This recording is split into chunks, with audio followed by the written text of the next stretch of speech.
Hello there, ladies and gentlemen. This is Orphanlast, aka Skylar Madison, and today is test time! Booyah! So we've gone through the Teach Me to Draw series quite a bit. I've taught you guys a number of symbols for drawing in perspective to help you measure proportions, okay?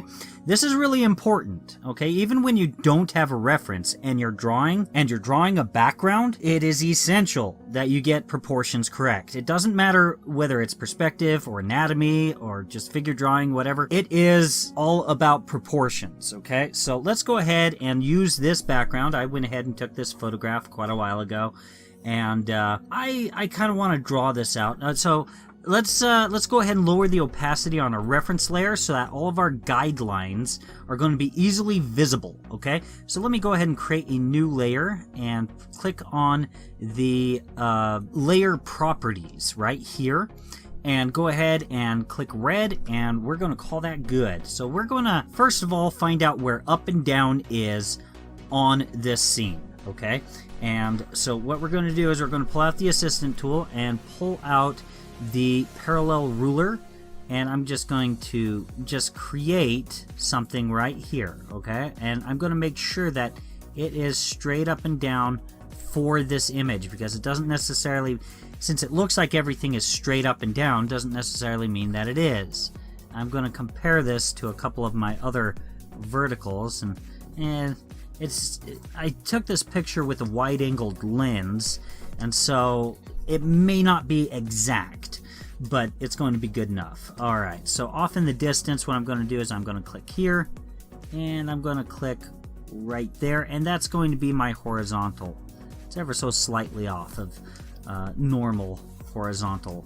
Okay, so now I need to find out where the vanishing point is. So what I'm going to do is I'm going to press and hold V, and I'm just going to drag all the way out here. I'm going to go much further than what I need. I'm going to just keep following this line that's along the bottom corner of this wall. Okay, and that seems like it worked out pretty well.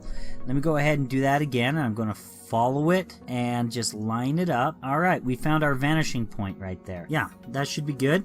Let me go ahead and create the vanishing point with the assistant tool and click right there. Alright, so that's our vanishing point. And now what I'm going to do is I need to use an eraser, and this is my favorite eraser. Okay, it's called the Shape Fill tool. Now if I just pull this tool out and I just start using it, it creates these interesting shapes. It remembers where my starting point is, and basically it's a good way to lay down flats really quickly and such like that. But if I press E, it becomes an eraser, and so I can erase those lines that I drew. Let me pull out my brush by clicking on the slash key. It shares the same key as the question mark, so it's right there. It's like that. Then you have your shift key right here, and then you have enter right above it, and control should be about right here. So that's how you switch in between your brush and your eraser. You can actually see it right there. I'm just pressing on that slash key. Okay, so let's go ahead and lock our brush to the assistants. So I just go ahead and draw out a basic shape for this bench here. Okay, and I'm just going to go ahead and draw it out like an actual box that's completely 100% transparent. Alright, excellent. So now I'm going to go ahead and create another layer, and I'm going to go ahead and call it blue, and click on the layer properties and click blue. Alright, there we have it. So I want to know how many benches it takes to reach the other bench. Okay, it's kind of like using the human head as a means of measuring. Okay, so that is how we're going to find out the proportions of everything. Now I just need to make an extension in order to do that. So an X on the bottom face, and go ahead and extend it out. I'm going to actually extend these out quite a ways because I just want to be able to measure things out pretty well. And you can be really super exact with your measurements and for your drawing. Personally, I like to have a level of exactness, but I don't like going super crazy about it. Okay, so we are about 1, 2, 3, 4, 5 benches away. That's close enough for that to be accurate. As far as I'm concerned, that's close enough to being accurate. I suppose if I really wanted to, I could start subdividing this right here down. I could go ahead and just start going like that, and okay, so that's 1/2. And so let's see, if I were to do this again some more, thing is once things get to being so far away, you start getting into pixel territory, and things are getting so small that it's hard for you to measure. Okay, so if I wanted to be super accurate, it's 5 1/4 or 1/4, okay? And so let me go ahead and turn off this blue layer. Let me go version 1 for this blue layer. Let me go ahead and plot another blue V2. Alright, color it blue. Alright, I am curious about this. Let me go ahead and measure. Alright, let's see where the trash can sits in between them. It's closer to the further bench, but it's not so far away. It's just like it just starts right there in the middle. So I'm going to turn on my version 1 blue layer. You know, I don't really care how far that one is, to be honest. I really don't. But what I am curious about is how many benches does it take to reach the wall on either side. So I just go ahead and extend the bottom face of this box that I drew. Now, if I was ready to start drawing out the other one, I would make sure that it would be just as high as this bench just by drawing a line out there, okay? But this is getting pretty convoluted at this point. So I normally draw with Curvilinear Perspective. I have an entire playlist on how to draw Curvilinear Perspective. I'm just using Linear Perspective right now because it's mathematically exact. So it's easier to learn, but harder to do with Linear Perspective, okay? Because you have this thing called a cone of vision. It's a circle that goes around the central vanishing point, which is the 1-point perspective vanishing point. Now, if you draw outside of that circle, that 60-degree cone of vision, what happens is it doesn't matter how well you measure things out, it just winds up rendering a bunch of distortion, because in linear perspective, you're not able to turn your head. So it's really important that you understand that you're going to possibly run into problems if you take a picture with a wide-angled lens and then you try to draw from it, and you're using linear perspective. So some of this winds up becoming guesswork in the long run.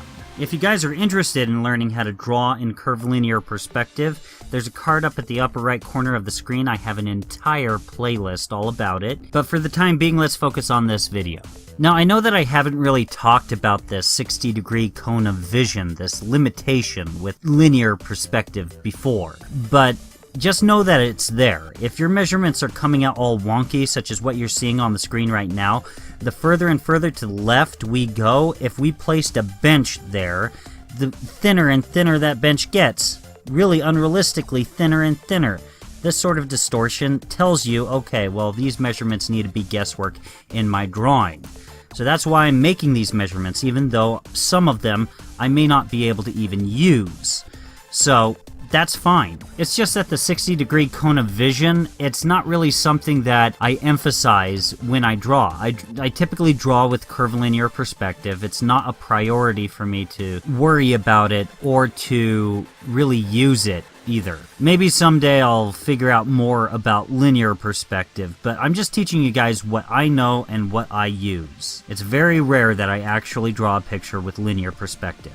How many benches is the bench away from us? That's interesting to me. Now, I already have the center, so I don't need to worry too much about making another X or anything. Overall, it's about 2 bench lengths away from us. I suppose if I really wanted to, I could go ahead and measure. Alright, yeah, that's just ridiculous.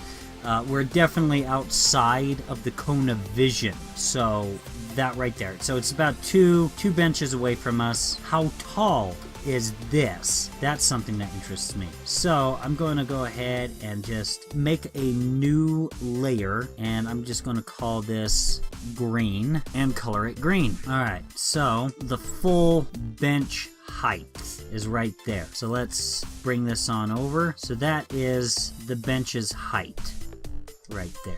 So I'm just going to go ahead and bring this on over out here and extend this so I can measure this thing out.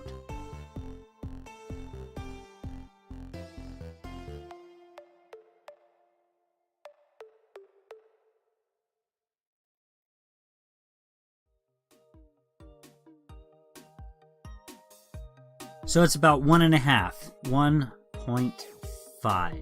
Whereas this would be, this little kiosk is 1 1/4. So this is 1.25. Well, that's interesting. Well, how tall is it? That's what I'm interested in now. So let's go ahead and do this. So now I'm going ahead and just measuring extensions and such like that. Now notice how I've actually gone away from measuring bench lengths at this point. Even though most of the image is based on the bench, it doesn't necessarily have to. And I feel as though if I set too many rules for myself, what oftentimes happens is I just wind up making it so that I don't feel like I have any freedom when I'm drawing, no creativity. So I use the measurements that I need in order to free myself up. Now, I am less interested in making sure that I can replicate what's inside of a photograph as I am in making a good, believable image. Okay, that's all I'm interested in. If I can replicate the environment, even from a slightly different angle, great, or a completely different angle, even better. So here I've gone ahead and created a vanishing point using the assistant tool, and since my entire image was based off of that bench, I go ahead and I start trying to simulate about the width. This is just me eyeballing it, really, and trying to take a look at how everything's coming together inside of my reference image. And I'm even using my measurements as a reference. So that really helps. And I decided to have true horizontal and true vertical lines for this image. And now I have the length of the bench right there. And I decided that arbitrarily. Some people want to have the exact measurement as it would be in real life, but there are thousands of different types of camera lenses that would make the bench look a whole load of different ways than how it looks inside of the photograph that I took. So again, I'm not really that interested in exact measurements in accordance to my reference, just as long as I can eyeball it and make sure that I get the proportions approximately right. I'm happy. The only thing inside of this image that I think is kind of weird is if I were to use this scene in animation, I would wind up making the characters get smaller a little bit quicker than I normally would, as they would be getting further and further away from us, closer and closer to the vanishing point. So here, I've gone ahead and drawn out the legs and the cap of the bench after I got it the proper or a good measurement away from us in accordance to the reference. So now I'm trying to find out where the other bench is. So I'm measuring out, and I use a technique that is very similar to what I did inside of the last Teach Me to Draw video, where I was where I was basically telling you guys to picture this square that I drew as if it were a building. I use pretty much the exact same technique right here. And if you watch carefully, and if you wanted to draw every single line that I've drawn there, you can go ahead and do that. Try to understand what it is that I did there. I separated an area into fourths, and then I added another section with an extension symbol. And because of the weird measurement that second bench happens to be. So I go ahead and I create a green layer, And I decided that the blue is going to represent my sketch, the red is going to represent permanent measurements, and the green is just kind of like, when I need it. I'll use a few lines with the green here and there, and then I'll go ahead and, just delete what I don't need here and there. So here, you saw me draw these green lines out from the first, like the top of the first bench. And I went ahead and threw that on over using the vanishing point to the other bench, and that gave me everything that I needed to know as to how tall the capstone is and how thick it is vertically. And so I go ahead and turn off my reference lines at this point so that I can just see things more clearly and measure through here. So if you remember, I measured halfway, and closer to the second bench, I decided that's where the trash can is, basically. Now, ellipses can be really tricky, even if you're using the ellipse tool inside of the assistant tool. Just placing it inside of a square can be pretty difficult. I did things a little weird here. This isn't really the proper way to find an ellipse, but it is a way that I just kind of sloppily do it. And so basically what I do is I split an area into fourths, two directions, vertically, horizontally, okay? Or in the orientation of how it is inside of this video, or at least in this context with the vanishing point, I split it in fourths or into quarters, towards the vanishing point and horizontally, if that makes sense, using my horizontal assistant. So that created an ellipse that is fairly accurate in accordance to perspective. Now you gotta think, there's the top ellipse for the trash can. And you may think, well, why don't you just draw another circle? Or why don't you just copy the ellipse that you already got and move it up there? Well, because it's in a completely different orientation to the vanishing point, and it will look awful if I do that. So here I'm kind of thinking, should I measure the height of this trash can, or am I just going to piss myself off? And in the end, I kind of just decided against it. So I go ahead and kind of just draw out a box around the trash can. I shouldn't have erased the box that had already existed there to begin with, but this is the sort of thing that artists do. They think they don't need anything anymore, and then they erase things that they wish they hadn't, and then they just have to reconstruct it again. And so if you notice, the size of this area is smaller. I mean, it's supposed to look like it's the same size or whatever, but it's not. As lines on the page, it's a smaller area, vertically speaking. So its orientation to the vanishing point is completely different. So once again, I'm splitting this up into fourths towards the vanishing point and using my horizontal guide.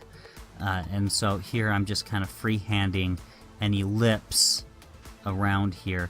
Eventually, I think one of my symbols that I'm going to give you guys, an actual formal video talking about how to create ellipses and such like that. I think that would be a good video. And so I got the trash can, or the rough sketch of a trash can, down. I think that's good. So now it's time for me to decide where the walls are going to be. So I try out my measurements first. Will this work? I know that it was outside of the cone of vision. Again, I'm going to have a video about the cone of vision pretty soon here. So if you feel like your perspective work isn't working out for you, and you want to use linear perspective, I'll make a video about it. It's not a big deal. But anyway, so here you see me measuring out the exact same measurements as I have inside of my reference. Now, I didn't do a whole lot of technical stuff because, it's really hard to explain. I didn't construct a cone of vision primarily because that usually tends to frustrate newcomers to drawing, and I have the Curvilinear Perspective series. So if you don't want to deal with a cone of vision, just watch the Curvilinear Perspective series and just use Curvilinear Perspective. But here, I don't care about this trash can that much. But yeah, I measured out one side towards the walls, and it just didn't work out. So I just decided I'm just going to eyeball it. Yeah. See, the little decisions like this, they're fine. You're allowed to make decisions like this. And like I said, I'm not interested in replicating exactly what's inside of a photograph. What I'm interested in is making a believable environment. So sometimes I'll just draw a little reference line really quick on my reference, and I'll see, is that approximately right?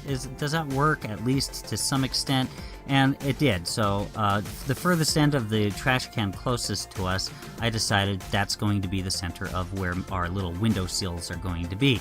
And here I'm trying to find center in a really weird way, but I really didn't need to. All I needed to do was create an area either to the left or to the right of the line that I drew from the trash can. And yeah, so here you see me doing it. I now have an area.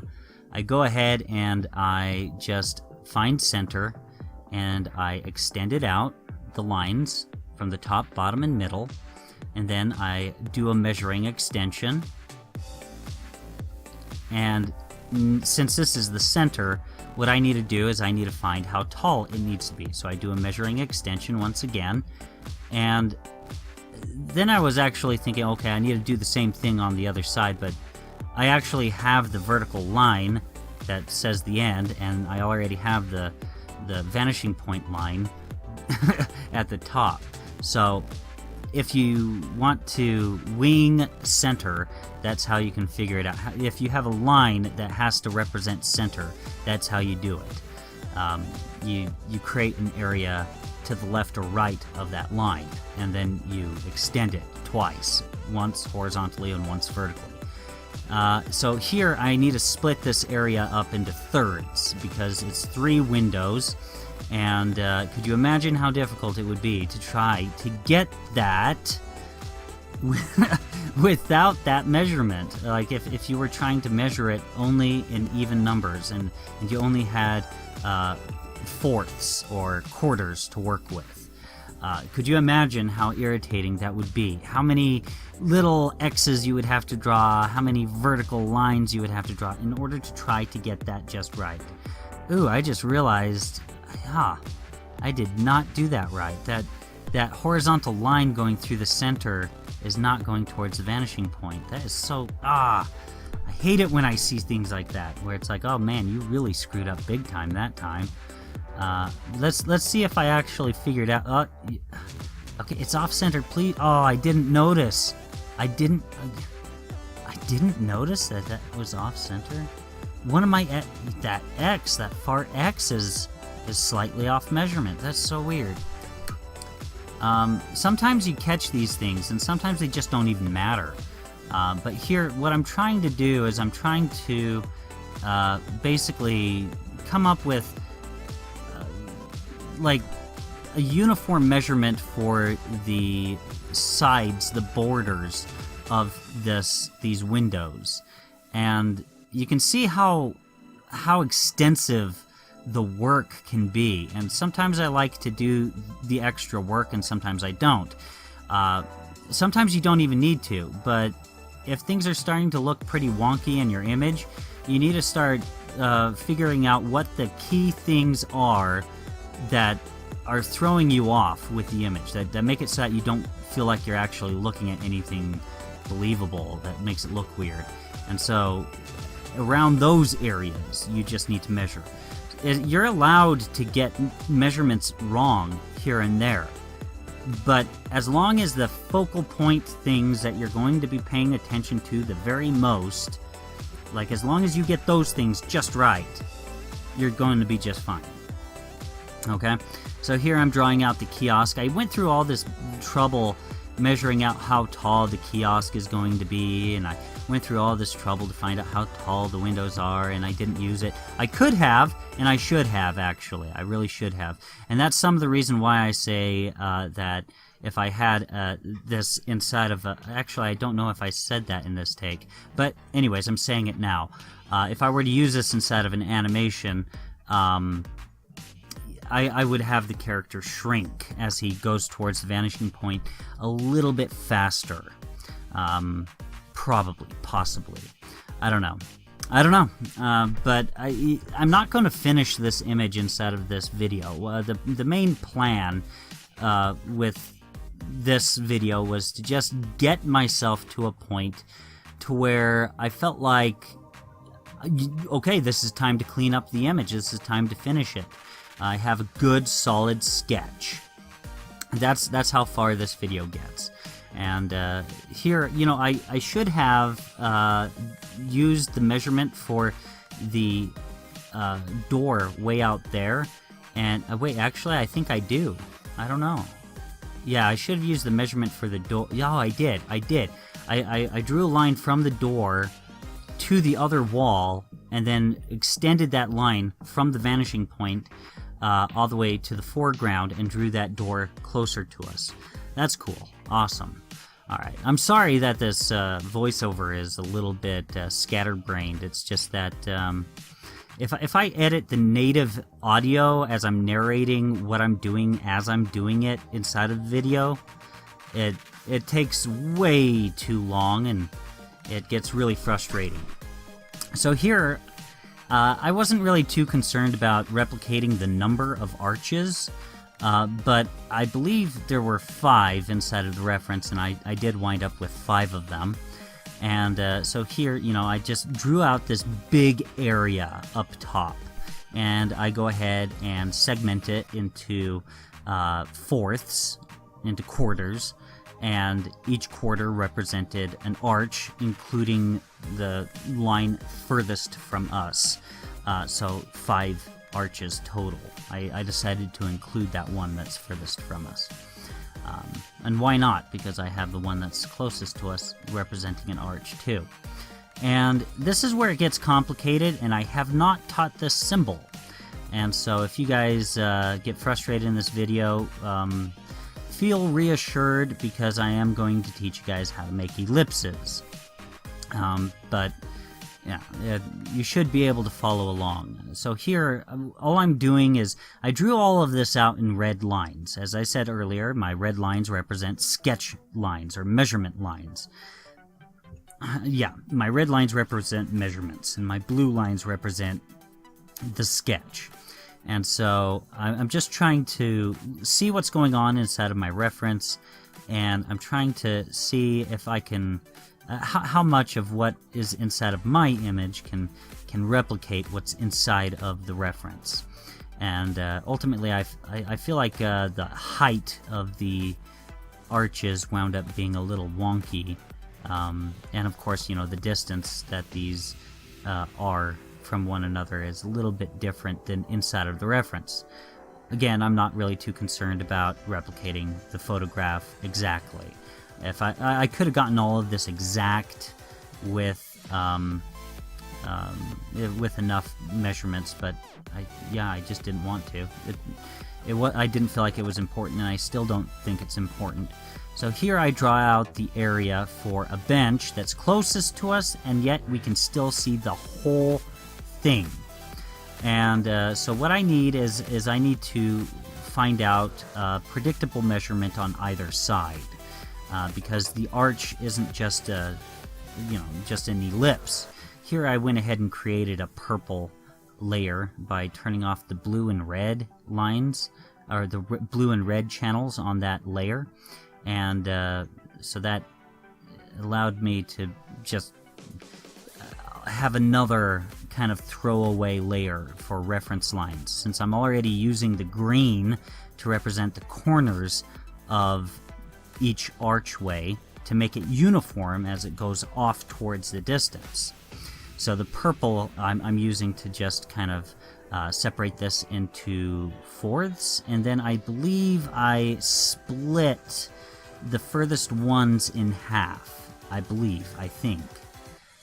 Yeah, so here I'm splitting it up in half right now, and I do it on the other side as well.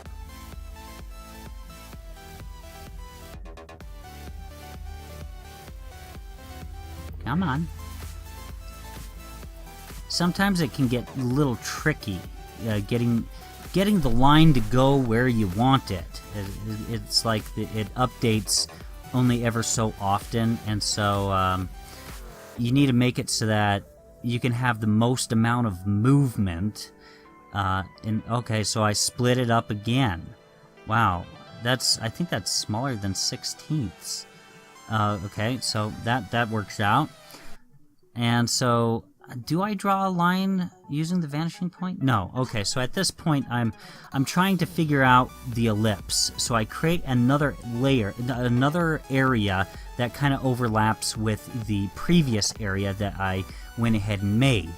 And the second area, this lower area, is actually it's smaller in the sense that it's I mean, horizontally speaking, it's within the framework of the measurements that I made earlier. That's why I made all those measurements.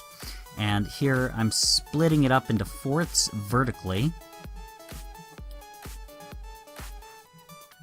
And you can just see me doing it. Yeah. So, yeah, sometimes my lines just have to be rather long, whether I want them to be or not, because Krita just doesn't do exactly what I want. And so sometimes, in order for you to have more movement, it has to be further away for it to place the line exactly where you are, or where you want it. And so, okay, so now I'm splitting it up into fourths horizontally. You can see that now. And again, I'm going to give you guys this symbol at some point, but I don't have the symbol. I don't have the symbol inside of a dedicated video quite yet.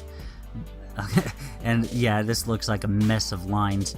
But yeah, here, okay, right there, I've gone ahead and split it up into fourths horizontally, and I'm now drawing it out in red. And this is actually going to become a template right here. And now what I'm going to do is I'm going to draw a series of X's on what I've gone ahead and drawn already with the purple layer. And you can see that I just draw X's on the border areas. Okay? And then 2 more X's after that. Sometimes this can get really tricky. Especially inside of Krita. I don't know.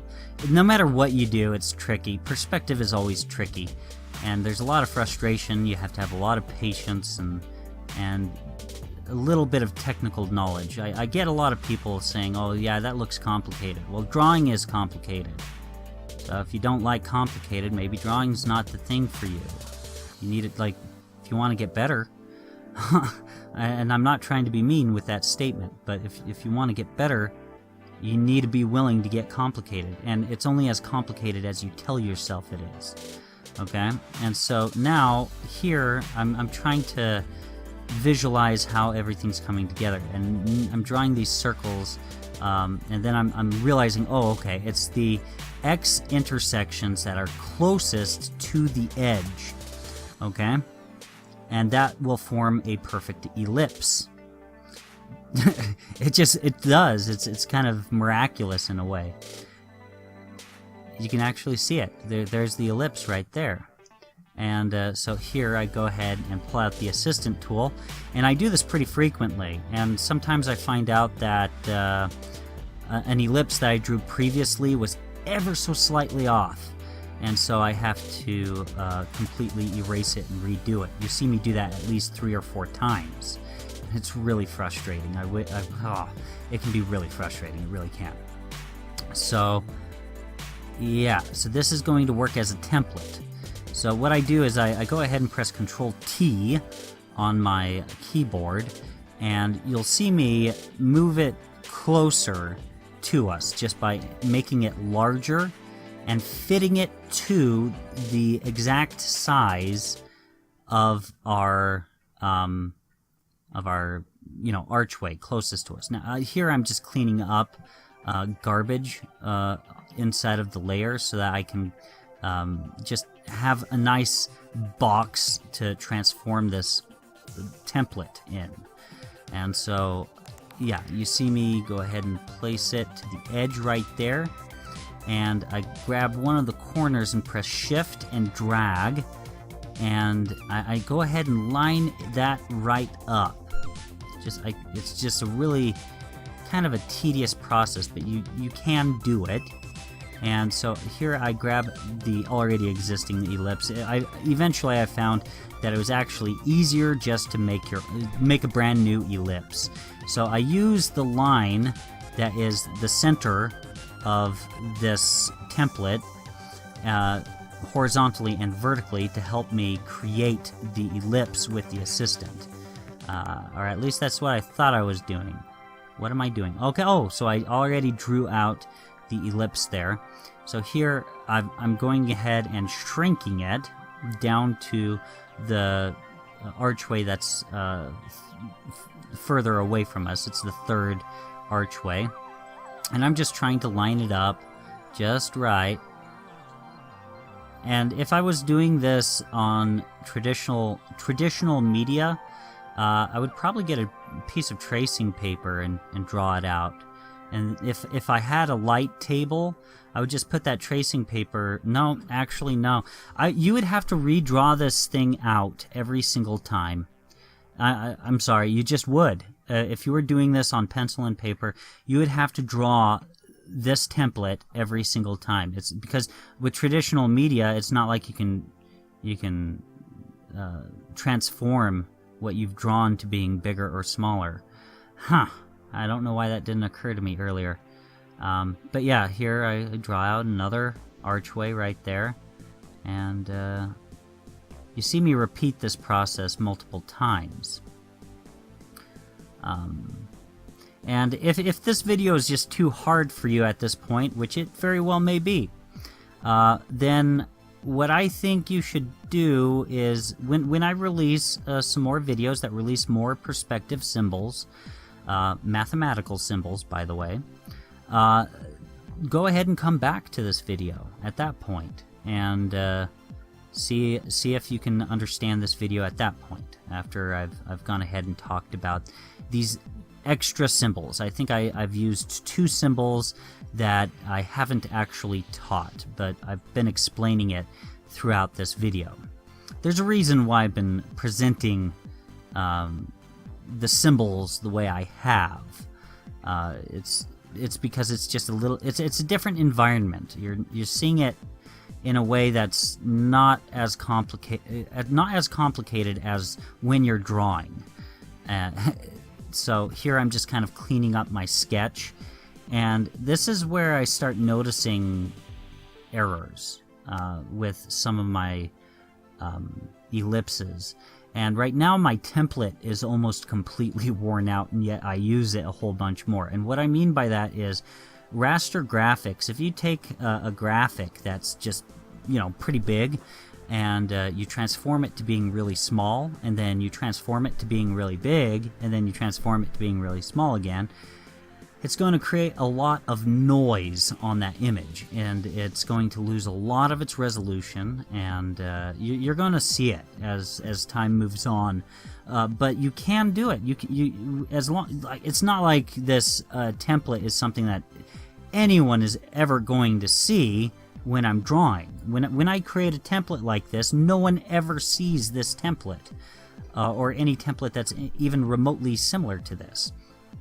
So here I'm just lining up my ellipse template to represent the back portion, the back face of the archway, because you're not just drawing the front face. You have to actually think like somebody who's doing 3D modeling to some extent. You have to think about more than just one face. Now, if I was if I was about 8 years old, I'd probably have a little bit of difficulty comprehending perspective, primarily because, that's when they're, I don't know, that's still kind of the age where kids are still kind of drawing houses like, I don't know, like kind of basic, like as if it's a two-dimensional shape and such. And so trying to perceive all of the faces. I've mentioned that before. You have to actually account for every face in your image. It really does kind of actually feel like you're stretching your brain muscles, if those ever even existed. Which they don't, by the way, but getting yourself to be able to perceive and account for every face in a two-dimensional surface, like, like a piece of paper, and simulating a three-dimensional shape and accounting for every single face. That right there, that's like, once you reach that point, you've accomplished something. You really have. I think the main thing that was throwing me off while making these back faces was that the edge of the areas, the edge of the area leading in towards the ellipse, there was always a gap. And so I kept getting really frustrated, wondering what is going on, what is wrong. And ultimately what I think was wrong was just simply that. It's just that instead of aligning my ellipse to the, to the archway, that I was trying to line it up like I would if I was trying to line it up to, say, the other faces, like the front face and such. Slight little workflow adjustments like this can sometimes throw you off a little bit. Not too much, but it can cause you to redo work like you've seen me do. Just watching me doing this at 3 times speed, it makes me want to punch myself in the face. Drawing in perspective, like I said, is tedious. It's something that... while I'm doing it, I absolutely despise it, but after the fact, I have this image that I can show people, and it's like, yeah, dude, I made that. That's cool. And typically they tend to agree. So, here you can see it right there to the left. It's off, and so I just need to adjust the template just a little bit. I designed the template for the front face. I didn't design it for the back face. So the workflow has to adjust a little bit sometimes. And there you have it. So at this point, I started to kind of feel like I was really approaching done at this point. I really felt like I was close to done. But there were a few things inside of the reference that I wanted to include. So really soon here, you'll see me pull out a green brush, or the green layer, and you'll see me draw out these lines going from the vanishing point and going out. I noticed that there's this box thing that's kind of, I don't know, it's like attached to every single one of these archways. And it looks okay. I mean, it's not the coolest thing in the world, but it is what it is. It's there, so I decided to put it there. There's also a kind of a light there, kind of like a porch light. I decided not to draw that because it. I didn't really have any intention of finishing this image. I just wanted to get the image up to a point to where it's like, okay, yeah, this is a good start to actually cleaning up the image and making it look like a professional image. I took it up to that point, but not further, primarily because I don't know, there's something about this image. It's easy, it's really easy, it's easy to teach, at least to some extent. I mean, the archways were pretty dang tedious, but it's easier to teach than a lot of backgrounds, so that's why I took the photo. And it's also just, I don't know, it's just not something that I find really that interesting. I didn't take the photo for any other reason than educational purposes. So here, yeah, you saw I drew those green lines I was talking about earlier, and you know, your equilibrium can sometimes feel off, and it's like, how do I make this feel like it's attached to the wall and attached to the archway? That's actually a thought that kind of came into my mind, and these sorts of thoughts will come into your mind while you're drawing. And it doesn't matter if you've done it a billion times. I mean, perspective is so convoluted that, or at least it feels convoluted, that you just you forget different little workflows, and so, but after a while you get sort of muscle memory. Now, this elongated box that's connected to all of the arches to the right, it may seem like I didn't do any sort of measurement to make sure that it was the same height as the one to the left, but I actually drew 2 lines horizontally across one of the archways. So, yeah, I mean, you need to have some sort of anchor, something that anchors that object to that place, especially if it comes in a pair. If there's 2 of them, you need to make sure that they're as high or as low as the other and all that. So, yeah, I think that turned out good. Anyways, guys, that pretty much concludes it for this video. If you guys enjoyed it, please feel free to like, share, and subscribe. And if you guys would like to get more notifications from me, feel free to click on the bell or go ahead and follow me on Twitter. A link is supplied in the video description below. And if you guys would like to see more of my content, feel free to click on anything that's appearing on the screen right now. Thank you very much for your time.